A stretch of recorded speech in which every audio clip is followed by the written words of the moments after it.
Seems to be nostalgia month here this month. I've got my old Walkman out, my old cassette Walkman, and I've actually got a portable player that looks like a cassette player but is not a cassette player.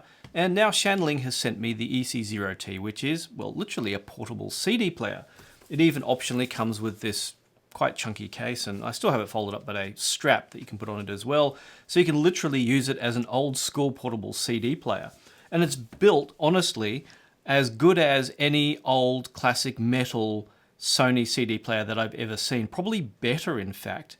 The precision and the design of this thing, apart from the fact that it evokes a lot of nostalgia for me, as back in the 90s when I was listening to music of my own, if it wasn't on cassette, it ended up being on CD. And having something like this in here again is quite an experience. Of course, though, in this case, with the EC Zero T, you have USB input. So it acts as a USB DAC amp, and it has your old 4.4mm Pentacon socket and 3.5mm, and of course, equally the same line out on the back. So you can use it as literally a desktop DAC amp, or just a transport if it has a digital line out, which you can use with either coax or optical, or you can, as the regular line outs, you can use it as a a CD, literal old school CD player. One of the cool things as well, like a lot of modern gear, is it has two USB inputs. One, you can use it as a USB DAC or DAC amp, and the other allows DC input, so you can charge it separately if you want to plug in a phone, for example, to use that as a transport, or it boosts the power of the headphone output. Now, the cool thing about this particular model is that it uses an R2R DAC and it has tubes. So it has everything in the kitchen sink in terms of vintage, because R2R DACs evoke back to the days when high-end DAC chips were basically resistor ladders. And then of course you have tube mode in there, with a couple of those tiny sub-miniature tubes in there, so you can switch those in and out as necessary. It has, if I turn it round, you can probably see it has these really neat little triangular feet. And if you look at the original Sony CD Discman, you'll see that the open button is triangular shaped. And so maybe it's a nod back, or maybe it was just coincidental that they decided to choose that shape for the feet. But that was something I recall from back in the good old, portable Sony portable CD player days, back before they started making them all kind of round. But even little tiny details such as the lid, if I lift it up, it has magnets in there, and it just pops open and then sits up nicely there. And then just where the lid lands, there are these tiny little rubber patches there, so that it doesn't go clacking shut. Well, it does a little bit. It's just beautifully made, and the whole glass thing, so you can see the CD spinning and all that. Now, to power it on, you probably saw it has a little button on one side, but also, like your good old CD players, it has a little lock button on the other side, so you can lock the switches so they don't do anything while you're taking it around with you somewhere, or for whatever reason. Say if your kid or your cat likes pressing buttons on things, because the buttons on this are just really lovely. Basic good old clicky buttons that just feel good to press. Now, a long press of the menu button on the bottom here allows you to get in and change some of the features. As well as a balance control, it does have the option of having the CD play either straight through, repeat all, repeat one, or random, just like an old school CD player. The only thing I wish, and I suggested this to them, is that while the menu button will switch between USB DAC and CD player mode, as long as the CD isn't playing, something which they fixed in recent firmware, I do wish you could set that button to optionally, say, switch between the playback mode or something like the screen display, which only shows the track progress. It would be really nice if you had the option to have the menu button show the track progress, track remaining, or CD progress and CD remaining, if that were at all possible. And that would make it almost a perfect old school CD player. One of the useful things it does have, now this volume, is volume slider, which is really unique. Instead of push buttons, which actually I don't particularly like, an old school slider, which actually slides really easy, is kind of cool. And I like the fact that I can ramp up the volume almost instantly. Now, of course, that sounds a little bit dangerous. So they actually have what's called a smart volume switch in the menu, which, if you do bump the switch, will ramp it up a bit slower. And that should save you hearing in case you do bump it. Lastly, though, of features, you can control the screen brightness and how long the screen stays on before it turns off, if those kinds of things concern you, especially people who like to listen in dark rooms in the evening and that kind of thing. Importantly for the sound output, you can turn it into non-oversampling mode or oversampling mode. Presumably they just use a chip for oversampling. And kind of like the old Cayenne RU6, which is a little dongle DAC, which uses an R2R DAC, it kind of a similar change in the sound. It's a little bit more precise using oversampling, and a little bit kind of old school, less precise with oversampling off. And you can turn the tube mode on and off to preference. Tube mode makes it much like tube mode we've seen in some portable players and other devices, a little bit more closed in, a little bit more kind of harmonic sounding, just a tad. Whereas non-tube mode means that it's kind of more open sounding, a little bit sharper sounding. But I found that the difference, for example, between say tube mode with non-oversampling versus tubes off and oversampling, the difference wasn't really that gigantic. Speaking of that, you have the DAC aspect of the player, and you have the amp aspect if you're using it as a headphone amp.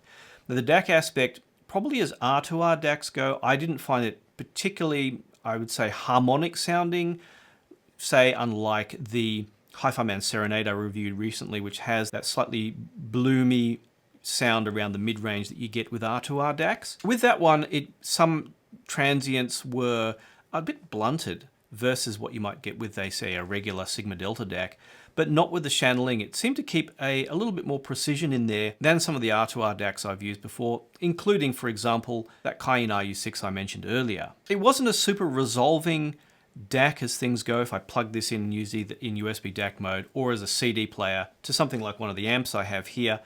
It was still pretty good, but not spectacular. But still, it didn't have any kind of edgy sound that I found annoying, which some cheaper, maybe Sigma Delta DACs can have. In terms of the headphone amp, that's where things got really interesting.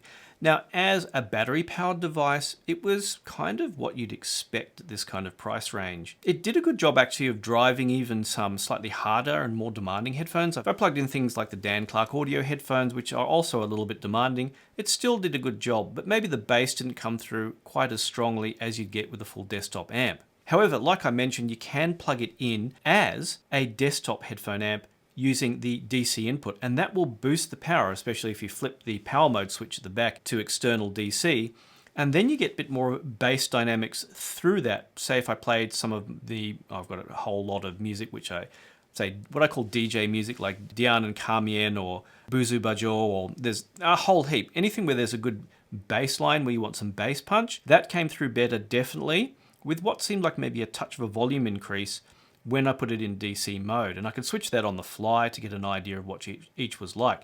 Now with the volume increase, you think, well, it's the volume increase that's giving you the impression of more bass. Actually, it wasn't. If I turned it back into battery powered mode and turned the volume up, I didn't feel I was getting a better bass punch than I did if I had it in DC mode and adjusted the volume then. There was still definitely the kind of bass improvement that you get if you plug something like this into an external amp, and you felt that you're getting better drive from your headphones. So while maybe it was just a touch lacking in dynamics in battery mode with maybe more demanding headphones, with things like IEMs, it did a really good job. And I have, say, for example, these FIO FX17s in here, which actually are almost headphone level demanding. They're, I think, about 104 decibels per milliwatt, which is sensitive headphone kind of level. So they do actually work well with a bit of power, and they actually were driven very well.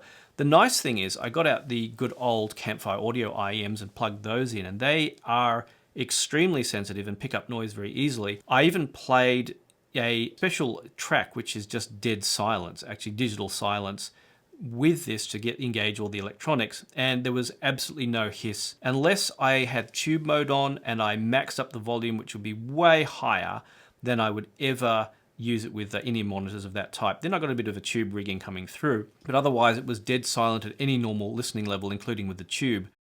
Maybe lastly, you're probably wondering, was there a difference using a CD and using it as a USB DAC? So of course, all the CDs I have, such as the good old Kruder and Dorfmeister, which is in here now, I have also in Roon, and sometimes I actually have a rip of the CD on my computer. Actually, comparing the rip of the CD of Kruder and Dorfmeister versus the actual CD, I didn't really notice any significant difference. There was probably some very subtle difference because, you're connecting USB or not connecting USB when listening, but it was so little that I would not even consider either myself a reliable judge of there being an actual difference.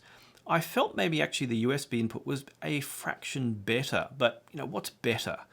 Yeah, see, that's the kind of level we're going down to. So I'd say it's a wash. I'd say it was actually a really nice USB DAC amp and headphone amp, especially with the DC input, as well as a nice CD player. And of course you can park it in this really neat case, which of course you don't want this flopping open easily. So it has a little flap at the bottom, which you have to lift before you lift the whole thing up to put a CD in. And of course, the anti-skip measures are really good in this. I could carry it around, listen to music, and it didn't skip at all, no matter how I walked around. I think I'd probably have to shake it really violently, in which something I would not particularly want to do, before it would actually skip, if I could even make it do that. This is one of the nicest devices I've had in here. Just a really old school, classy CD player that I can pull my CDs out occasionally. Say if I'm doing maintenance on my computer, or if you're the kind of person who has a whole bunch of CDs. I've seen the odd person who would prefer to play back music in that kind of style and take it around with them. That's really nice. If you think it's a bit expensive, they do have a less expensive one without the tube and with a regular, I think it's an AKM DAC. So that's an option as well. That's a few $100s cheaper and probably quite good value, all things considered. But if you want to go for the full old school nostalgia and a little bit of R2R DAC and the old tubes, then this one may be the way to go, though it is a few $100s more expensive.